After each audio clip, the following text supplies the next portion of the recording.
ઘેર ઘેર બાળકો બીમાર પડ્યા છે, હોસ્પિટલમાં દાખલ છે।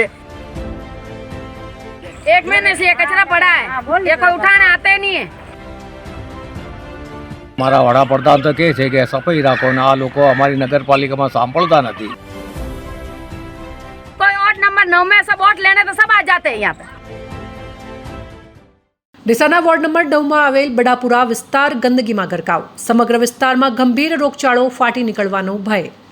ડીસા નગરપાલિકા સ્વચ્છ શહેરની વાતો કરે છે ત્યારે શહેરના વોર્ડ નંબર 9 માં આવેલ બડાપુરા વિસ્તારમાં છેલ્લા 1 મહિનાથી સફાઈ ન થતા અને ગટરોના પાણીનો નિકાલ ન થતા રસ્તા પર પાણી ફરી વળતા અસહ્ય ગંદકીમાં લોકોને ચાલવું પણ મુશ્કેલ બની ગયું છે। આ માર્ગ પરથી શાળાએ જતા બાળકો કેટલીય વાર પડી જતા ભારે ઈજાઓ થાય છે। આ અંગે સ્થાનિક રહેવાસી સદ્દામભાઈ શેખે જણાવ્યું હતું કે નગરપાલિકામાં આ અંગે અમે કેટલીય વાર જાણ કરી છે, તેમ છેલ્લા 1 મહિનાથી દુર્ગંધને લીધે અમે રાત્રે સૂઈ પણ શકતા નથી। જ્યારે મેજબીન શેખે જણાવ્યું હતું કે 1 મહિનાથી ગંદા પાણીની ગટરો ભરાયેલ છે, જેના લીધે અમારા બાળકો વારંવાર બીમાર પડે છે। જ્યારે સ્થાનિક રહેવાસી મુમતાજ સોલંકીએ જણાવ્યું હતું કે આ અંગે સ્થાનિક કોર્પોરેટર તથા નગરપાલિકામાં વારંવાર જાણ કરેલ, પરંતુ નગરપાલિકા કોઈ ભયંકર બીમારી ફેલાય તેની રાહ જોઈ રહ્યું હોય તેમ લાગી રહ્યું છે।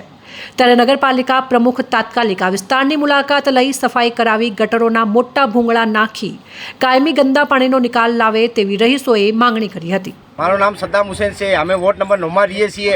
આ 1-2 મહિના થઈ ગયા, ગંદવાડો પડ્યો છે, પાણીનો કોઈ નિકાલ નહીં। આના વોર્ડ નંબર 9 માં કોઈ કાર્યવાહી કરતા નહીં। અમારે ઘેર ઘેર બાળકો બીમાર પડ્યા છે, હોસ્પિટલમાં દાખલ છે, અને રાતભર અમારે ઊંઘ આવતી નહીં। આ વાસ ગંધ મારે છે, અને એનો કોઈ નિકાલ તમે કરો। આગે નગરપાલિકામાં જાણ કરી, નગરપાલિકામાં જાણ કરો અને એનો નિકાલ કાઢો। આગળ પાણી જાતો નહીં। આ 1-2 મહિના થઈ ગયા, આ પાણી કાઢતા નહીં। 1 महीने से कचरा पड़ा है, ये कोई उठाने आते नहीं है।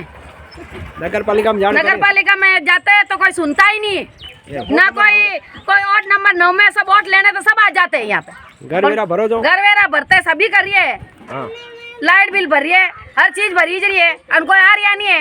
गारान किचड़ ने सब यहाँ है। 1 महीना 1 महीना 2 महीने हो गए, सब ऐसा कैसा पड़ा है कब का। નામ મુમતાજ ગુલામ રસૂલ, હું સ્થાનિક અહીંયા રહું છું અને અહીંયા આ રોગચાળો ફેલે એવી રીતનો કીચડ ખાણ થાય છે। બચ્ચાઓ સ્કૂલ જતા, મદરસા જતા પસલીને પડી જાય છે। અમે અમારા વડાપ્રધાન તો કહે છે કે સફાઈ રાખો ને આ લોકો અમારી નગરપાલિકામાં સાંભળતા નથી। અમે વારંવાર નગરપાલિકા ગયા, અરજીઓ કરી, પણ કોઈ સાંભળતા નથી। સ્થાનિક કોર્પોરેટરો પણ કોઈ ધ્યાન આપતા નથી। ઘર વેરો સફાઈ વેરો ભરો, ઘર વેરો અને સફાઈ વેરો અમે બધા ભરીએ છીએ, તો તથાય તોય અમારી સાંભળતા નથી આ નગરપાલિકા।